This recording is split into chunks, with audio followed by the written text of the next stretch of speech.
Hello all. तो आज हम लोग स्टार्ट करने जा रहे हैं component form of vectors. Suppose हमारे पास कोई एक वेक्टर ए दिया गया है जो एक्स एक्सिस पे जिसका प्रोजेक्शन है ए एक्स, वाई एक्सिस पे जिसका प्रोजेक्शन है ए वाई और जेड एक्सिस पे जिसका प्रोजेक्शन है ए जेड। तो हम उस वेक्टर को लिख सकते हैं ए X X cap plus A Y Y cap plus A Z Z cap. जहाँ पे एक्स कैप है वो एक्स एक्सिस के डायरेक्शन में यूनिट वेक्टर है, वाई कैप जो है वो वाई एक्सिस के डायरेक्शन में यूनिट वेक्टर है, जेड कैप जो है वो जेड एक्सिस के डायरेक्शन में यूनिट वेक्टर है। ठीक है, तो ये हमारे पास एक कार्टेशियन कोऑर्डिनेट सिस्टम है। X axis, Y axis, Z axis, X axis के डायरेक्शन में यूनिट वेक्टर एक्स कैप है, वाई एक्सिस के डायरेक्शन में यूनिट वेक्टर वाई कैप है, जेड एक्सिस के डायरेक्शन में यूनिट वेक्टर जेड कैप है। तो मान लेते हैं यहाँ पे हमारे पास एक वेक्टर है ए, ये वेक्टर ए है। ठीक है, ओपी वेक्टर जो है वो कितना दिया गया है, ए दिया गया है, ऑरेंज कलर से जो दिख रहा है।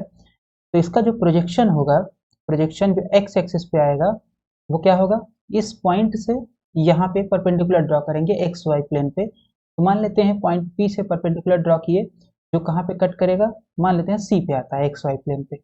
इससे क्या करेंगे, यहाँ से एक पैरेलल लाइन खींचेंगे। किसके पैरेलल, वाई एक्सिस के पैरेलल। तो ये यहाँ पे जाके कट करेगा ए पे, और सी से ही पैरेलल खींचेंगे एक्स एक्सिस के पैरेलल जो कट करेगा बी पे।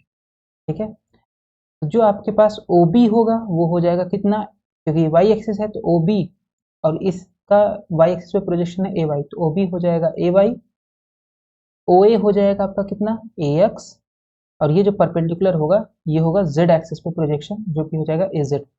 ठीक है, तो ओ ए हमारे पास दिया गया है ए एक्स, तो ओ ए वेक्टर कितना हो जाएगा, यूनिट वेक्टर से मल्टीप्लाई कर देंगे तो ओ ए वेक्टर हो जाएगा ए एक्स एक्स कैप, और यही ओ ए वेक्टर पैरेलल होगा किसके, बी सी वेक्टर के। ठीक है, और हमारे पास हो जाएगा ओ बी वेक्टर हो जाएगा, क्योंकि ये आपका ओ बी का मान दिया हुआ है ए वाई, तो ओ बी वेक्टर निकालने के लिए ए वाई वाई कैप, और सी पी का मान दिया हुआ है ए जेड। अगर सी पी वेक्टर निकालना है तो इसका डायरेक्शन होगा जेड कैप के डायरेक्शन में, तो ये हो जाएगा आपके पास ए जेड जेड कैप। तो अब हम अगर कंसिडर करें ओ बी, तो ओ बी हो जाएगा A Y Y cap, right. O A हो जाएगा A X X cap, C P हो जाएगा ए जेड जेड कैप।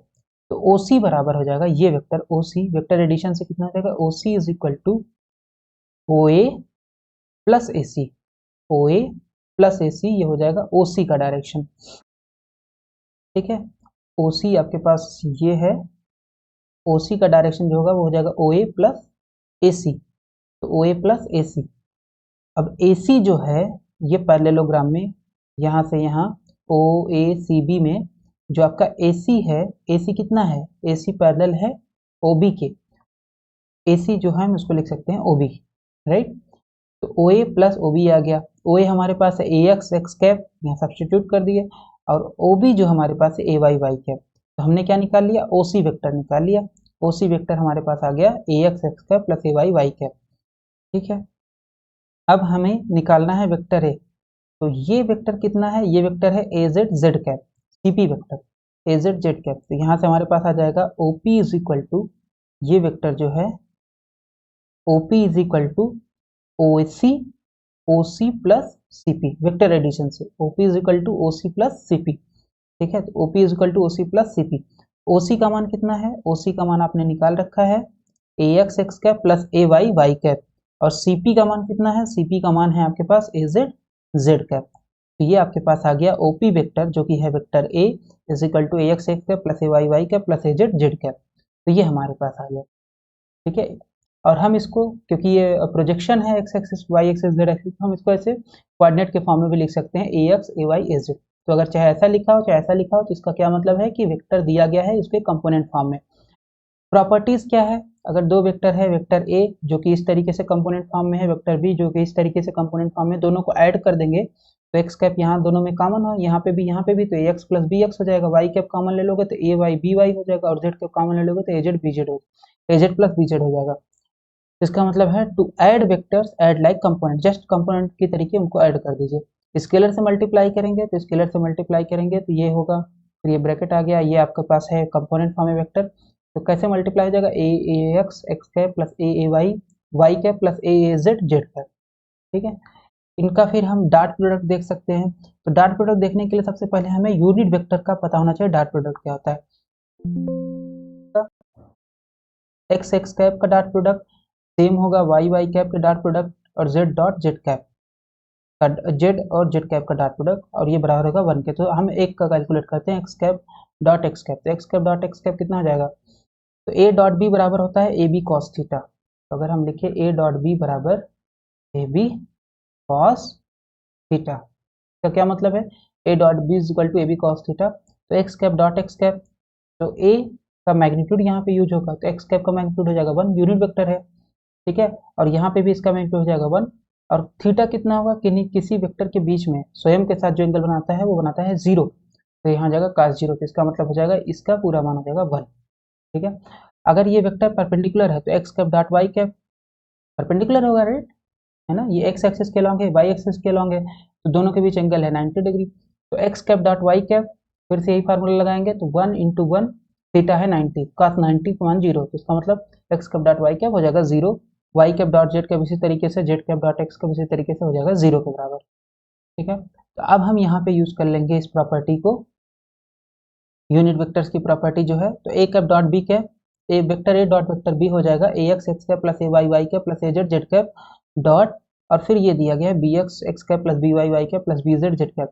अब इसको खोल देंगे तो इसमें से जो ये X cap dot X cap होगा वो बचेगा, बाकी सब जीरो हो जाएगा, X cap dot Y cap X cap dot Z cap, फिर plus A Y Y cap dot Y cap, ये वाला, इसका मतलब ए वाई बी वाई बचेगा, फिर ए जेड बी जेड बचेगा। A vector A dot vector A, ये कितना हो जाएगा, वेक्टर ए मान लेते हैं, ये दिया गया है ए X X cap plus A Y Y cap plus A Z Z cap dot, फिर से इसी का मान रख देंगे वेक्टर ए का, तब x cap dot X cap बचेगा तो ए एक्स स्क्वायर, बाकी और जीरो हो जाएगा, फिर इसका हम मल्टीप्लाई करेंगे पूरे में, तो ए वाई बचेगा, बाकी सब जीरो हो जाएगा, फिर ए जेड वाले को जो मल्टीप्लाई करेंगे तीसरे इसमें तीनों में, तो यहाँ पे इसका जीरो देगा, इसका जीरो देगा, और ये हो जाएगा ए जेड स्क्वायर, ठीक है। तो किसी वेक्टर का डॉट प्रोडक्ट कंपोनेंट फॉर्म में इस तरीके से आएगा स्वयं के साथ, और ठीक है, और इसी ए स्क्वायर को बोलते हैं मैग्नीट्यूड का square of A vector, right. अब हमारे पास क्रॉस प्रोडक्ट है, तो डॉट प्रोडक्ट हमने देख लिया कंपोनेंट फॉर्म में कैसे होगा।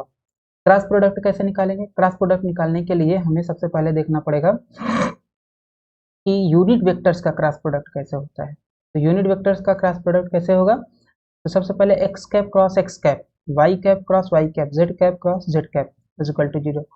किसी वेक्टर का स्वयं के साथ क्रॉस प्रोडक्ट 0 होता है, क्यों, क्योंकि स्वयं के साथ जो एंगल बनाएगा वो हो जाएगा 0, तो इसका मतलब ए क्रॉस ए, अगर मैं कैलकुलेट करूँ यहाँ पे ए क्रॉस ए, तो ये हो जाएगा ए इंटू ए साइन थीटा एन कैप, तो साइन 0 एन कैप हो जाएगा, और इसलिए वो 0 हो जाएगा, ठीक है। तो X cap cross X cap यहाँ पे हमने दिखाया भी है कि 1 इंटू 1 साइन 0 एन कैप, तो ये 0 हो जाएगा। X cap cross Y cap अगर हम कैलकुलेट करें, तो X cap cross Y cap, तो फिर A cross B is equal to A B sine theta N cap होता है, तो 1 इंटू 1, और इन दोनों के बीच एंगल है 90 sine 90 N cap. N cap कौन सा डायरेक्शन होता है, ऐसा डायरेक्शन जो एक्स और वाई के परपेंडिकुलर है, तो कौन सा डायरेक्शन परपेंडिकुलर है, वो है जेड कैप, ठीक है। तो इसलिए एन कैप की जगह जेड कैप हो जाएगा, तो सॉल्व कर लोगे ये आ जाएगा जेड कैप के बराबर, ठीक है।